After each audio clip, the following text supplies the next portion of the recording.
Good morning class, welcome back. So students, हम multiple choice questions कर रहे थे chapter is matter around us.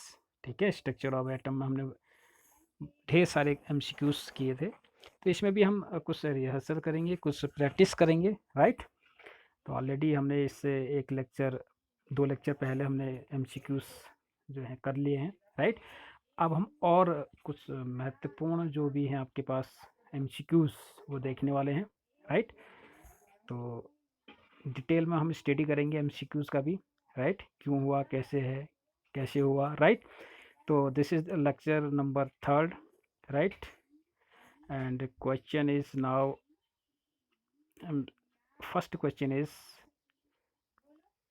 which of the following statement are true for pure substance, right. इनमें से जो statement आपको दे रखे हैं इनमें से सही स्टेटमेंट प्योर प्योर सब्सटेंस के लिए कौन सा है, ठीक है। सही स्टेटमेंट कौन सा है, ठीक है, प्योर सब्सटेंस के लिए। आपको पता है कि प्योर सब्सटेंस क्या होते हैं। प्योर सब्सटेंस जो होते हैं वो सिंगल काइंड से बने होते हैं, सिंगल काइंड्स ऑफ एटम से बने होते हैं फर्स्ट, ठीक है। तो आपको एमसीक्यूज इस तरह से देखने भी पड़ेंगे। तो पहले क्या है आपके पास, क्या क्या दे रखा है। Pure substance contain only one kinds of atom, already जैसे हमने कहा था अभी, वन काइंड्स ऑफ पार्टिकल से बने होते हैं, राइट। प्योर सब्सटेंस में भी कंपाउंड और मिक्सचर ये नहीं हो सकते क्योंकि compound made up of two or more element से मिलकर बने होते हैं, ठीक है। कंपाउंड मिक्सचर में क्या होता है कि मिक्सचर भी टू एंड मोर कंपाउंड से मिलकर बने होते हैं, मोर एलिमेंट से के कंबाइंड से मिलकर बने होते हैं, राइट। तो सेकेंड ऑप्शन तो बिल्कुल नहीं हो सकता है। थर्ड ऑप्शन है pure substance have the same composition through out, बिल्कुल राइट। क्योंकि जब सिंगल काइंड्स के एटम होंगे, जैसे आयरन का रॉड ले लीजिए, तो उसमें क्या होंगे, हर जगह F E F E F E F E F E F E होंगे ना। तो थ्रू आउट द सिस्टम क्या होगा, उसमें एफ ई ही एलिमेंट प्रेजेंट रहेंगे, राइट। तो बिल्कुल सही है, ये बात भी सही है। ये statement, first statement is also true for pure substance. And third one, and let's see fourth क्या कह रहा है। वो pure substance can be exemplified by the element other than nickel, नहीं, राइट। ये भी नहीं हो सकता। तो हमारे पास जो ऑप्शन यहाँ पर आपको देखने को मिल रहा है, ऑप्शन फर्स्ट एंड थर्ड, ये जो स्टेटमेंट है ना, फर्स्ट एंड थर्ड, ये प्योर सब्सटेंस के लिए सही है, ठीक है। तो आपके पास ऑप्शन क्या हो जाएगा, ऑप्शन हो जाएगा आपके पास, ऐसा कौन सा ऑप्शन है। तो ऐसा ऑप्शन है आपके पास बी, ठीक है। बी वाला ऑप्शन आपके पास सही होता है, राइट। तो नेक्स्ट क्वेश्चन देखते हैं। Rusting of article, rust, rust मान होता है जंग, ठीक है। Rusting of article made up of iron is called, ठीक है। किसी भी सब्सटेंस पर, आर्टिकल पर, जो आपके बर्तन होते हैं, ठीक है, ठीक है। Rusting of article made up of iron is called, किसी भी आर्टिकल पर, ठीक है, क्या लग जाता है, जंग लग जाता है। Rusting of article made up of iron, ऐसे आर्टिकल्स जो आयरन से बने होते हैं, ठीक है, उनमें जो रस्ट लगता है उसको क्या कहते हैं। Rusting of article made up of iron is called corrosion, ठीक है। आपके पास क्या क्या ऑप्शन है, कोरोजन, डिसोल्यूशन, कोरोजन, डिसोल्यूशन। देखो कोरोजन है इसमें, लेकिन कोरोजन के साथ और भी स्टेटमेंट दे रखे हैं। Corrosion and it is a physical as well as chemical change, nothing, ये नहीं हो सकता है। क्योंकि कोरोजन, रस्टिंग आपको पता होना चाहिए कि रस्ट क्या है, एक केमिकल प्रोसेस है। रस्टिंग क्या है, रस्टिंग जो है कि केमिकल फिनोमिनन है, केमिकल प्रोसेस है। तो केमिकल प्रोसेस कभी भी फिजिकल प्रोसेस नहीं हो सकती है, ठीक है। तो फिजिकल तो नहीं होगी यहाँ पर, ठीक है। कोरोजन राइट आंसर है यहाँ पर, लेकिन इसके साथ जो दिया गया जो स्टेटमेंट है वो गलत है। डिसोल्यूशन नहीं, डिसोल्यूशन किसी भी सब्सटेंस के घुलने को कहते हैं, राइट। तो ये तो बिल्कुल नहीं होगा, ये बिल्कुल नहीं है। Corrosion and it is a chemical change, yes corrosion है, लेकिन एक एक केमिकल चेंज है कोरोजन। कोरोजन प्रोसेस है, लेकिन प्रोसेस कैसी है, केमिकल चेंज है। And dissolution and it is a chemical, no. तो आपका सही आंसर यहाँ पर हो रहा है वो जो है सी, लेकिन सी क्या है, corrosion and it is a chemical change. ठीक है, जैसे कि आपको पता है कि रस्ट लगने के लिए हमको क्या चाहिए, आयरन चाहिए, ठीक है, थोड़ा ऑक्सीजन चाहिए, प्लस ऑक्सीजन प्लस H2O, ठीक है, तो आपके पास Fe3O4 बन जाता है, राइट। तो ये एक केमिकल चेंज है। अब जो जो चीज़ बनेगी यहाँ पर, ठीक है, रस्ट जो बनेगा उसको हम चेंज नहीं कर सकते हैं Fe में, ठीक है। तो केमिकल चेंज में फिजिकल चेंज आप समझ सकते हैं कि जो केमिकल चेंज है, जो प्रोडक्ट बनता है, जो न्यू प्रोडक्ट बनता है, उसको हम इनिशियली जो सब्सटेंस है उसमें चेंज नहीं कर सकते हैं, ठीक है। इरिवर्सिबल प्रोसेस है ये, राइट। तो यहाँ पर सी जो ऑप्शन है वो क्या होगा, सही होगा। और यहाँ पर रस्ट का जो मैं फॉर्मूला एक बार इसको क्लियर कर दूँ आपको, ताकि क्लियर हो जाएगा।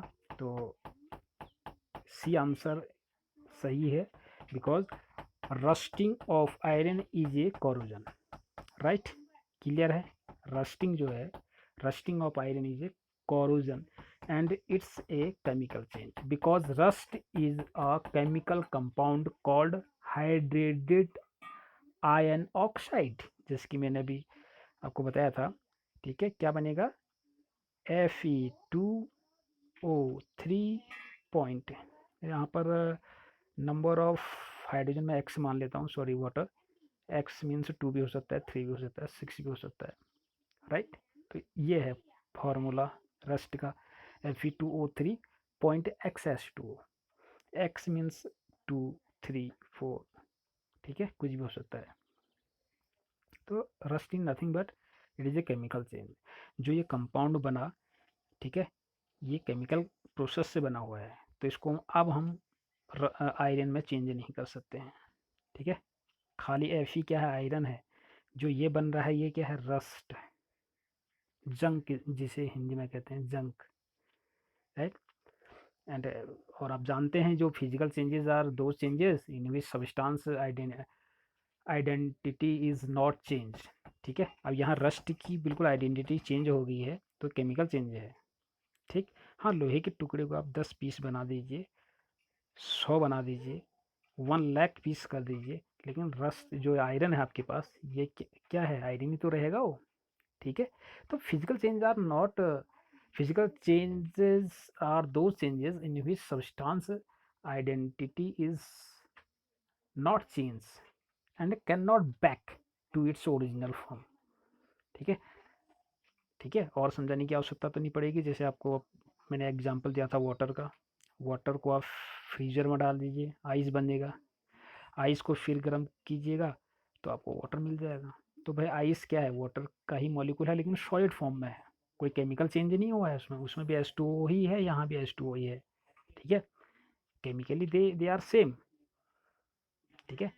बट रस्टिंग ऑफ आयरन जब कहेंगे तो फिर चेंज हो जाएगी, वहाँ पर अलग केस है, वहाँ पर आयरन अलग है, Fe before the reaction iron Fe है, ठीक है। लेकिन आफ्टर रिएक्शन करने के बाद क्या बन जा रहा है, वो एक कंपाउंड बना दे रहा है Fe2O3.XH2O, राइट। यहाँ पर कोई कंपाउंड ही नहीं बन रहा है फिजिकल चेंज में, फिजिकल चेंज में फिजिकली चेंज हो रहा है केवल बाहरी रूप से, उसकी स्टेट चेंज हो रही है। यहाँ पर लिक्विड स्टेट है, ये एक सॉलिड स्टेट में चेंज हो गया, लेकिन जो मॉलिक्यूल है सेम है, यहाँ भी H2O है, यहाँ भी H2O है।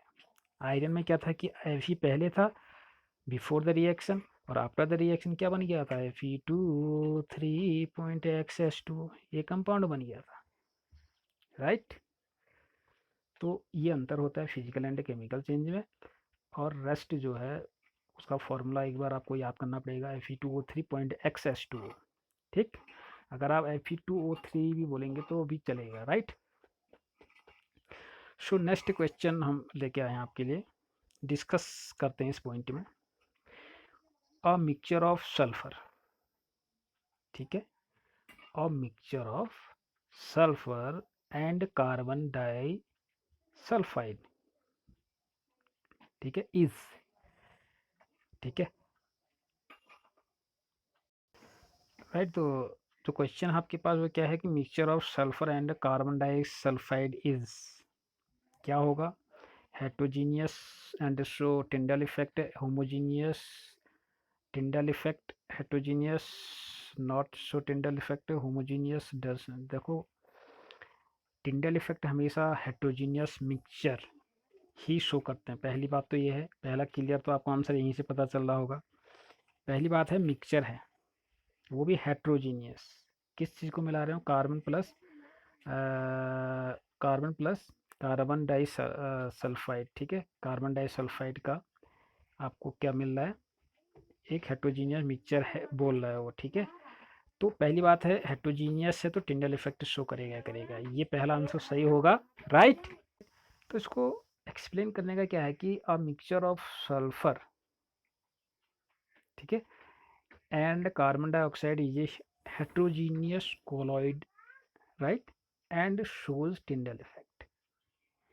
In a colloidal solution, the particles are big enough to scatter light, right? The scattering of light by the colloidal particle is known as Tyndall effect. So colloids are actually heterogeneous in nature, right? Though they appear to be homogeneous. ये हम already पहले भी discuss कर चुके हैं, जो colloidal solution होता है आपके पास वो दिखने में तो कैसा होता है, वो दिखने में तो आपके पास होमोजीनियस सॉल्यूशन जैसा लगता है, जैसे मिल्क का एग्जांपल ले लीजिए आप, जैसे आप मिल्क की suppose that this is the milk, ठीक है। तो इसके पार्टिकल जो है सेटल डाउन नहीं होते हैं, नंबर एक बात तो इसके पार्टिकल 1 nm से, जैसे मैंने बताया था 1 nm टू 1000 nm के बीच में रहते हैं, 1000 राइट। तो सेटल डाउन नहीं होते हैं, नंबर एक सस्पेंडेड रहते हैं थ्रू आउट द सॉल्यूशन। अब इसके पार्टिकल इतने छोटे भी नहीं होते हैं कि वो लाइट को स्कटर्ड ना कर पाए, स्कटरिंग मतलब होता है लाइट को फैला देना, ठीक है, वितरित कर देना।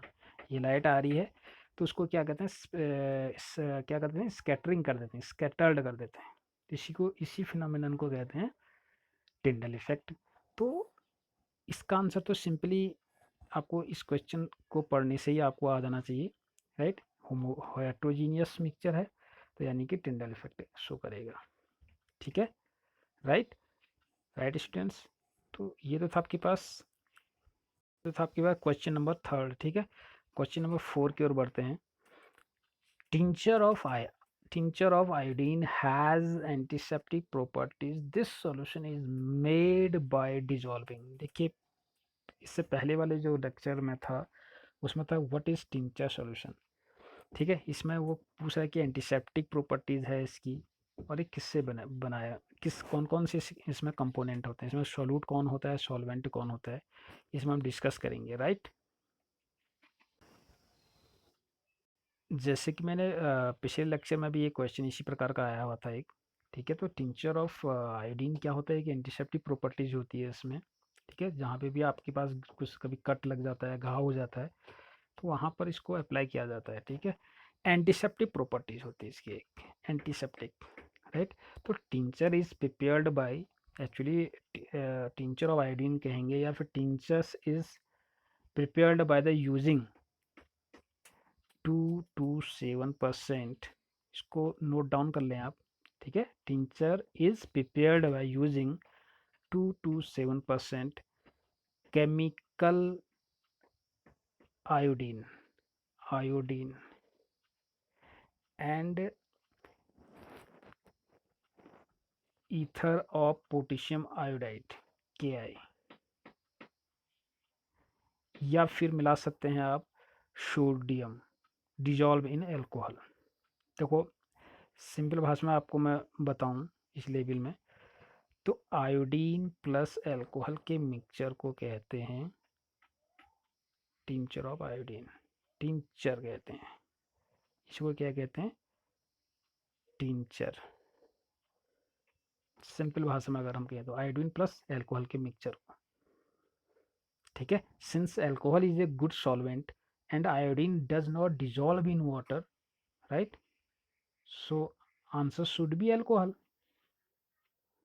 ठीक है। तो यहाँ पर जो आपको आंसर मिलने वाला है वो क्या है, एल्कोहल है। तो आपसे पूछा क्या जा रहा है, the solution is made by the dissolving. ठीक है। अब ये तो कहानी हमने पढ़ ली कि आयोडीन का मिक्सचर होता है प्लस एल्कोहल में। ठीक है। तो दूसरा दूसरा है क्या चीज़ आपके पास, एल्कोहल, राइट।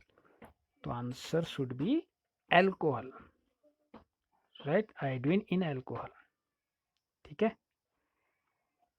तो आपका आंसर कौन सा है, डी। डी आंसर क्या होगा यहाँ पर, करेक्ट होगा। ठीक है। सो माय डियर स्टूडेंट्स, इसी प्रकार के क्वेश्चन पर हम डिस्कस करेंगे। हाल फिलहाल जितने भी डिस्कशन में किया है, टिंचर ऑफ आयोडीन, ठीक है, और भी बहुत सारी चीज़ें हमने देखी अभी। कोलोइडल सॉल्यूशन, रस्टिंग, इसके फार्मूला, ठीक है, और रस्टिंग के लिए कंडीशन क्या क्या होनी चाहिए ये भी हम डिस्कस कर लेते हैं। एक तो आपके पास मॉइस्चर होना चाहिए, मॉइस्चर मीन्स वाटर मॉलिक्यूल होना चाहिए, ठीक है, साथ में ऑक्सीजन तो हो गया होगा, और प्लस आर्टिकल होना चाहिए कोई भी मेड अप ऑफ आयरन से, आयरन का कोई भी वस्तु है। ठीक है। ये जब मिक्स करेंगे आपस में तो क्या बनाएंगे, रस्ट। प्रोसेस को क्या कहेंगे, रस्टिंग। ठीक है। तो इसको आप समझ लें। ठीक है। तो नेक्स्ट वीडियो में फिर हम डिस्कस करेंगे कुछ और महत्वपूर्ण क्वेश्चन के साथ, राइट। तो till then have a nice day.